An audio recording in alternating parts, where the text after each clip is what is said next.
So this is joint work with Nick Cooper and Ari Captain. As Michael explained in the introduction, if you want to innovate, you have to try risky things. And this is one of those projects that is kind of risky. To the best of my knowledge, we are the first representative and probability-based panel trying to link survey data to transactional data.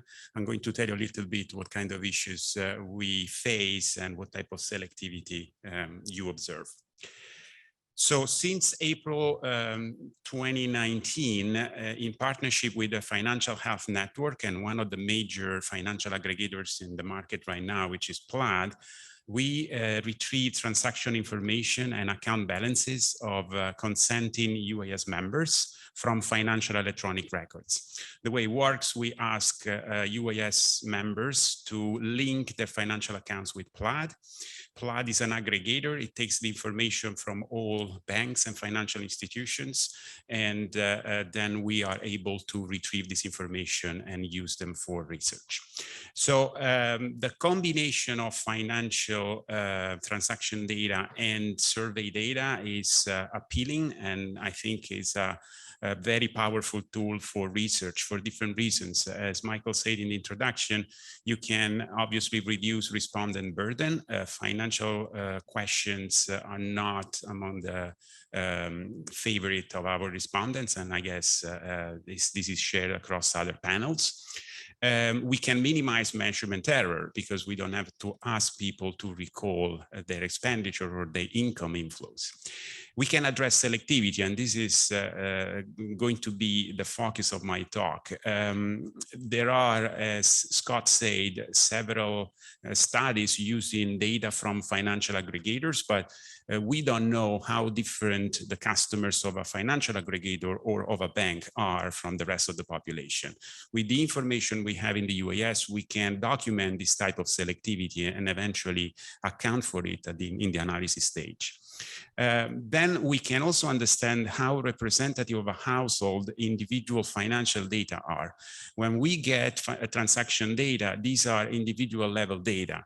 And if we don't know what kind of financial responsibilities this individual has within the household, we don't know how representative of the household these data are. And finally, we can better investigate heterogeneity in consumer behavior, and the paper by Andrew is a very good example of that. We did a pilot before starting this project between July 2016 and 2018. It was with a different aggregator, and we learned a lot from this pilot, and the lessons that we learned really informed this new data collection effort. And if you are curious, you can check this paper. It's forthcoming in Field Methods with the findings from this effort. So we call this project the USFIN project. And let me tell you a little bit what the steps for the respondents are. So first of all, there is a consent survey. We invite all UAS members who have been in the UAS for at least 6 months to join the study. And of course, before they join the study, they have to respond to the consent survey. If they respond, then they have to consent. And if they consent, they click on a link that is provided at the end of the consent survey, where they access a pre-created account with Plaid. The only thing that they have to do, they have to change that password. Once they are in Plaid, or if you want, within the USFIN web page, which is linked to Plaid, they have to link their financial institutions with Plaid. And the way it works is like this. This is the interface that they see. They have to search for that institution. Let's say you want to link Chase. You search for Chase, you find it, you click on it. And then there is this interface where Plaid is asking you to give them access to Chase. And the way to do that is for you to share your credentials with Plaid. So basically here, you put your user ID and password that you use to access Chase. This is shared with Plaid. Plaid can retrieve that information, and then we can see that information. Now, when you link an institution like Chase, all the accounts that you have with Chase will be automatically linked, but you have a choice here to choose if you want to exclude some accounts.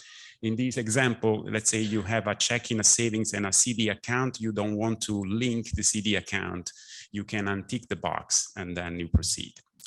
Once you're done, you receive a confirmation. Chase has been linked with Plaid. So now we can see your Chase transaction and account balances. And interesting for the respondent, they can look at all their accounts that have been linked on the dashboard of the US FIN project. If you want, this is an advantage of participating in this project because respondents can see all their financial accounts in one spot. We don't advertise this feature because we are always worried of creating or changing behavior. So this can be done by respondents. We have evidence that they don't really do that because they don't repeatedly log in onto the US FIN project to check their accounts. Once you have linked your accounts, you have to maintain the linkage alive, which means if you change your Chase credentials, you should change the credentials with Plaid because otherwise the linkage is lost. We provide incentives at different stages of this process. The amounts have been determined with the experiment that we did in the pilot study. So we pay $10 for linking an institution. We paid $1 per month per institution as long as the linkage is alive. And then $5 for relinking an institution. Andrew before mentioned that there is quite a little bit of attrition. I wouldn't say there is a lot of attrition. What happens is that sometimes for security reason, Plaid loses connection with the bank. And so the linkage becomes inactive. In that case, the person should relink their accounts. And that's the reason why we give this incentive, because most of the time it's not the respondent's fault. It's not that they don't want to participate anymore. It's just that there are some technical glitches that need to be fixed. Okay, now let me tell you a little bit about numbers. As I said, we have invited basically all UAS members so far. So the total number is 10,500 people who have been invited to the consent survey. Among these, 7,858 have completed the consent survey, and roughly another 900 have started the consent survey. They did not complete it because they were not eligible. The reason is that they never set up an online banking account, so they cannot participate in this study. So out of the 7,858, 2,590 decided that they wanted to participate, so expressed their consent. So conditional on eligibility and completing the survey, the consent survey, the consent rate, sorry, is 33%. Unconditionally will be 25%. Out of the 2,590 who consented, then 1,109 linked at least one institution. So conditional on consent, the participation rate is 43%, but it's 11 unconditionally. And then I will tell you a little bit more about attrition because there is an event that increased attrition quite a bit. But overall, we have a 25 attrition rate so far. So my job now is to guide you through the different steps of the process and document what type of selectivity we observe. I'm going to show you marginal effects from logit regressions. These logit regressions contain a wide range of explanatory variables. I'm going to show you only the significant coefficients, and in particular, if let's say one age category is significant, I'm going to show you the coefficients for all age categories. And I'm going to break the graphs in 3 or 4 or more just for the sake of making these more readable. But keep in mind that these are regressions where all these things are simultaneously accounted for. So this is the first stage. What is the likelihood that a respondent completes the consent survey? This is not specific to the US FIN project because I don't think that the consent survey is different from any other survey that we field.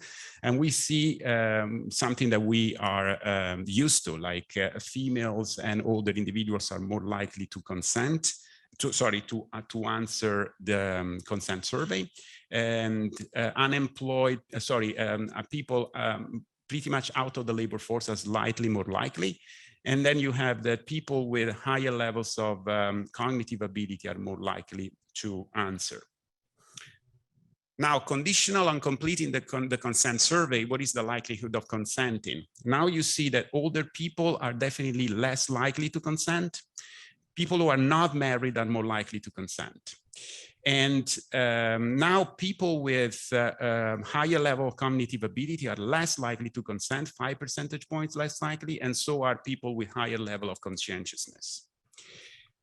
At this stage, we also include other individual traits that we think may drive participation in this study, in particular, the level of internet literacy. So if the respondents' internet skills are pretty high, their likelihood to consent is much higher. And so is the level of risk tolerance. So higher risk tolerance also means more of a chance of participating or consenting.